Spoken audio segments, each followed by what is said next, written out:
Adding a site icon or favicon to your WordPress website helps establish brand identity and improves user experience. Here's how you can do it.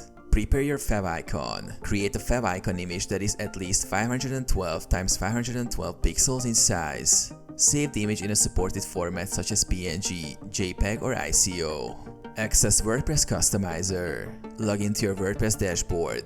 Navigate to Appearance, Customize to open the WordPress Customizer. Add the site icon. In the Customizer, click on Site Identity. Under the Site Icon section, click Select Site Icon. Upload your favicon image from your computer or select an existing image from the media library. Crop the image if necessary using WordPress's built-in cropping tool.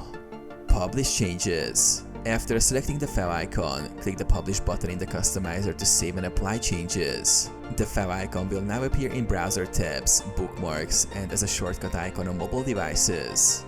Verify your favicon.